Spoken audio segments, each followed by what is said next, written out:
Hello friend, আমি Rama. Welcome back to my channel Ramala ব্লগে। আশা করি তোমরা সবাই খুব খুব ভালো আছো। আমি তোমাদের ভালোবাসায় খুব খুব ভালো আছি।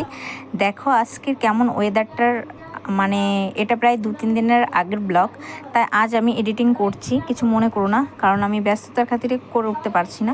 দেখো সকাল সকাল ঘুম থেকে উঠে গেছিলাম, সমস্ত কাজ বাজ সেরে দেখলাম মাই থালা বাসনগুলো মেজে ধুয়ে ফেলেছে। তারপরও আমি একটু তোমাদের দেখিয়ে নিলাম, কারণ ভাবলাম আমি মাঝামাঝি করব, কিন্তু করা হলো না, মাই করে ফেলেছে।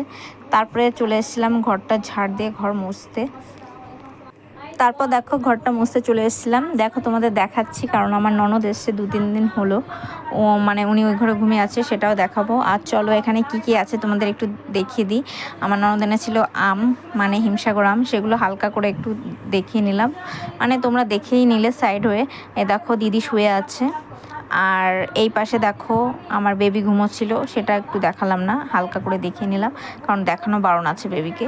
এই দেখো আমি আবারও বলেছি কি কি এনেছে তোমাদের দেখাবো। এই দেখো পুরো হিমসাগর আম এনেছে কাল, প্রায় 3 কেজি। আর এখানে ছিল টোস্ট বিস্কুট, মানে 2 প্যাকেট এনেছে, আর একটা হলো গোল বিস্কুট, এটাও দেখে নিলাম। আর একটা মাছ ছিল জলের মধ্যে বসানো, সেটাও তোমাদের দেখে নিলাম। আর এইখানে পড়ে আছে 2টো কলা, 2 থেকে 3টে কলা। তারপর বন্ধুরা দেখো আমি সমস্ত কাজ করব, তার আগে একটু করে আলতো করে এখানে ফোনটা রেখেছিলাম, সেটাই ঘুরিয়ে রাখছি। এখন চলে যাব আমি ঘর মুছতে, চলে যাব আমার ঠাকুর ঘরের দিকে, কারণ ওখানেই ফার্স্টে আমি ঘর মুছবো।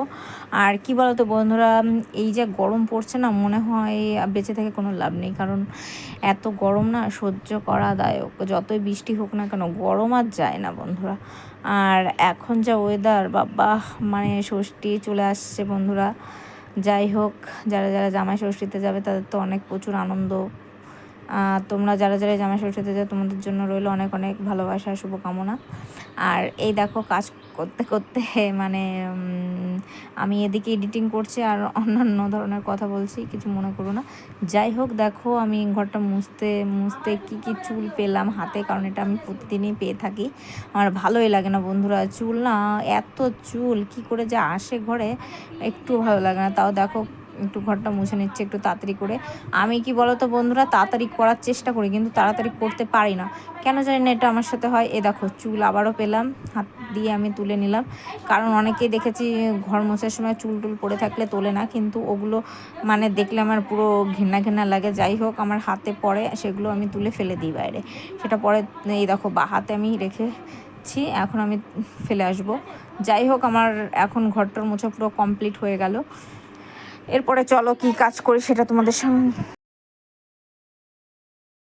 তারপর দেখো বন্ধুরা মা পুজো দিতে গেছে, সেটাও তোমাদের দেখাবো। এ দেখো মা দেখো গরমের মধ্যে একটা ওড়না পেঁচিয়ে পুজো দিতে বসেছে। মার কষ্ট হয় না, মা এটা প্রতিদিনই করে থাকে পুজো, কারণ আমি এখন করি না, কারণ ছোট বাচ্চা আছে তো। এমনি আমার বিয়ে হয়েছে যে 2-3 বছর, আমি কোনো পুজোই করি না, শুধু একটু সন্ধ্যা দেওয়া দেই হয়, এটাই জাস্ট। তারপর দেখো আমি চলে এসেছিলাম ঘরটার মুছে, এখানে মানে টেবিলটা মুছতে, টেবিলের জন্য আলাদা করে আবার জল নিয়ে আসলাম বালতিতে করে, টেবিল মোছার ন্যাকড়া নিয়ে আসলাম আলাদা একটা। তোমরা ভেবো না যে ঘর মোছার ন্যাকড়া দিয়েই আমি টেবিল মুছছি, এটা কখনোই না, কারণ এক একটা কাজের জন্য, মানে ঘর মোছার কাজের জন্য অন্য একটা ন্যাকড়া, গ্যাস টেবিল মোছার জন্য অন্য একটা ন্যাকড়া। যাই হোক দেখো আমি আস্তে আস্তে করে মুছছি টেবিলটা, আমার হাত নড়ে কি চড়ে, কারণ আমি তাড়াতাড়ি করতে পারি না, এটা আগেও বলেছি এখনও বলছি, তার জন্য কিছু মনে করো না। যাই হোক এই দেখো আমার টেবিল মোছা কমপ্লিট। আর তোমরা অনেকেই ভাবতে পারো টেবিল তো প্রতিদিনই মোছে, কিন্তু টেবিলের তো একটা কভার লাগাতে পারে, কিন্তু কি বলো তো বন্ধুরা, কভার লাগালে সেটা প্রতিদিন মুছতে মুছতে খুব গন্ধ হয়ে যায়, প্লাস্টিক তো কেমন একটা গন্ধ গন্ধ হয়ে মানে ওঠে, সেজন্য আমি প্লাস্টিকটা ফেলে দিয়েছি।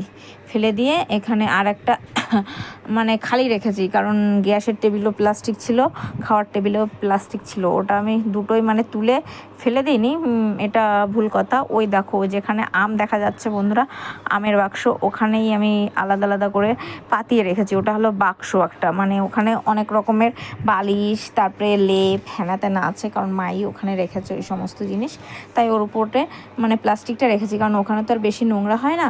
আর এই গ্যাসের টেবিল আর খাওয়ার টেবিল এটা নোংরা হয় বলে প্রতিদিন মুছতে মুছতে এই জন্য গন্ধ হয় বলে ওটা তুলে রেখেছি। তারপর দেখো আমি গ্যাসটা মুছে ফেলছি আস্তে আস্তে, কারণ গ্যাস প্রতিদিন না মুছলে কেমন যেন লাগে বন্ধুরা, নোংরা নোংরা লাগে নিজেকেও। কারণ ঘর বলো বিছানা বলো এসব প্রতিদিন যেরকম না মুছলে না তুললে কেমন একটা নোংরা নোংরা লাগে নিজেকে, সেরকমই এখানেও লাগে। যেমন খাওয়ার টেবিল, গ্যাসের টেবিল এসব না মুছলে না বন্ধুরা সত্যি খুবই খারাপ লাগে। যাই হোক দেখো আমি আস্তে আস্তে করে মুছে ফেলছি। তোমরা ভাবতে পারছিস একটু হাতের জোরও নেই, এরকম আস্তে আস্তে কাজ কে করে। কিন্তু কি বলো তো বন্ধুরা, ওই যে আমি একটাই কথা বলছি, আমি জোরে জোরে করতে পারি না, আস্তে আস্তেই আমার সমস্ত কাজ করতে ভালো লাগে। আর প্রতিটা কাজ আস্তে আস্তে করে মন দিয়ে করলে না সব গোছানো যায়। ওই তাড়াহুড়ো ব্যাপারটা থাকলে না কোনো কাজ ভালোভাবে করা হয়ে উঠতে পারে না। ওই জন্যই আমি আস্তে আস্তে করে থাকি।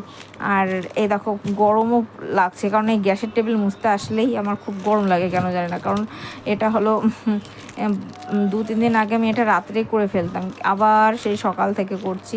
কি আর করবো বলো, আমিও তো একটা মানুষ। আমার যেদিন ভালো লাগে সেদিন আমি রাত্রে করি কিছু কাজ, আর নয় সকালে করি। কিন্তু ওই যে এখন আর ভালো লাগছে না শরীরে, সেই জন্য এখন আবার সকালেই করছি। তোমাদের একটু দেখালাম। চলো এরপরে দেখো একটু দেখাচ্ছি কেমন করে মুছলাম। এ দেখো গ্যাসের টেবিল, তারপর খাওয়ার টেবিল। তারপর বন্ধুরা দেখো এখানে থালা বাসনগুলো গুছিয়ে রেখেছিলাম। আর এ দেখো বেবির জন্য একটা কলা নিয়েছি, সেটা টুকরো করে রেখেছি, একটু সামান্য লবণও আছে। লবণটা হলো একটাই দেওয়ার কারণ, বলে কৃমি হয় না। এটা একটা আমার কাকিমা বলেছে, কারণ আমি জানতাম না, কারণ বলে কলায় কৃমি হয়, তার জন্য সামান্য একটু লবণ নিয়েছি, ওটাই চটকি এখন খাইয়ে দেবো। আর এই পাশে বসিয়ে দিয়েছিলাম ঘ্যাট রান্না করব। এখানে আছে একটু আলু, কুমড়ো, পুঁই শাক, এটা দিয়ে ঘ্যাট রান্না করব। আমাদের পাশের বাড়ির কাকিমা পুঁই শাকগুলো দিয়েছিল বলেই রান্নাটা করতে পারছি। আর এমনি বৃষ্টির সিজন তো, মানে বৃষ্টি পড়ছে, আর কিছুই রান্না করব না। আছে পাশে আছে কুমড়ো ভাজা আর ঘ্যাট। আর এই দেখো দেখিয়ে নিলাম। আর এখানে মা পাতা কাটছিল। আর এই দেখো বাইরে বৃষ্টি হয়েই যাচ্ছে। আর তোমরা বলো বৃষ্টির মধ্যে কে কী করছো, অবশ্যই কমেন্ট করে জানাও। আর আমার ব্লগটা যদি ভালো লাগে অবশ্যই লাইক, কমেন্ট, শেয়ার করতে ভুলো না। আর বন্ধুরা আমার ব্লগটা তোমরা দেখো, যদি ভালো লাগে অবশ্যই লাইক করবে, না হলে করতে হবে না, আমি কাউকে জোর করে বলছি না। আর পাশে থাকলেই হবে বন্ধুরা, ভালোবাসা দিলেই ভালোবাসা পাবে, এটা হলো সবথেকে বড় কথা।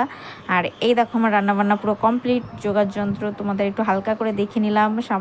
পাশে আছে সাদা ভাত, ঘ্যাট, একটু দুধও আছে, মানে নিয়ে এসেছিলো রাত্রে, মানে সকালে দিয়ে গেছে, সেটাই জ্বালিয়ে রেখেছি। আর এই দেখো ঘরটা সমস্ত কিছু ঝাড়ফাড় দিয়ে দেখিয়ে নিচ্ছি, কারণ বৃষ্টি হচ্ছে বাইরে, তাও আমি ঘর না গোছালে, ঘর না ঝাড় দিলে কেমন যেন লাগে। আর এই দেখো ঠাকুর ঘর, মা আবার দুপুরবেলা পুজো দিয়ে দিল, তাই একটু দেখিয়ে নিলাম। আর এখানে এই ব্লগটা শেয়ার করছি, আর কোনো বক নয়। বাই, তোমরা ভালো থেকো, সুস্থ থেকো, টাটা।